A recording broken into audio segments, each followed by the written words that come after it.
엘리베이터 점검이나 고장으로 고생한 적 많이 있으시죠? 엘리베이터가 없다면 집이 10층이어도 올라갔다가 내려오기 쉽지 않습니다. 노약자의 경우는 더 심각한 문제입니다. 하지만 최근 아파트가 점점 높아지며 오직 하나뿐인 엘리베이터로 고생하는 경우가 상당합니다. 초고층 건물. 해가 잘 들고 우수한 조망권에 다수가 선호해왔습니다. 국토교통부에 따르면 2016년부터 2020년까지 31층 이상 고층 건축물은 연도별로 꾸준히 증가하고 있습니다. 2016년 당시 1661동에서 2020년 3000동을 넘어섰습니다. 고층, 초고층에 대한 인기는 계속되고 있죠. 누가, 어디에, 얼마나 높은 건물을 짓는지는 전 세계에서도 주목하는 일입니다. 마천루로 불리는 초고층 건물 중 대표적인 것이 가장 높다는 두바이의 부르즈 할리파입니다.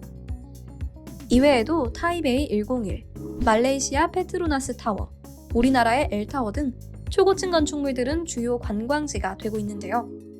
아파트들도 초고층 건물에 다가서면서 준초고층을 고수하기도 합니다.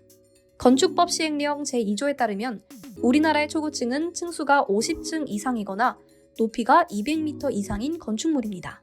하지만 이런 초고층을 지으면 피난 안전대피구역으로 한 층을 비우고 건축 허가를 위해 심의를 많이 받아야 합니다. 그렇기에 고층 아파트들이 초고층까지는 가지 않는, 즉 49층 혹은 그 밑으로 짓게 되었죠. 하지만 높은 건 마찬가지고 이전보다 세대수는 많아졌습니다. 보통 15층 아파트 한 라인을 기준으로 한 층에 2세대, 30세대 정도가 거주합니다. 하지만 40층이라면 80세대가 살고 있겠죠. 그렇다면 한 세대에 한 명만 거주해도 80명이고 4인 가족이 모두 살면 320명입니다. 이런 고층 아파트, 준초고층 아파트에서 엘리베이터가 한계라면 출퇴근 시간 엘리베이터가 오지 않는 것만이 문제는 아닙니다. 주기적으로 엘리베이터는 점검을 하죠. 10층도 오르기 어려운데 40층 가까이 오르고 내려오려면 등산이 따로 없습니다. 옆라인 엘리베이터가 있으니 옥상을 통해서 가면 쉽지 않나요? 이렇게 생각할 수도 있지만 옆라인도 다른 세대가 살고 있으면 40층 기준 160세대가 하나의 엘리베이터로 이동해야 합니다.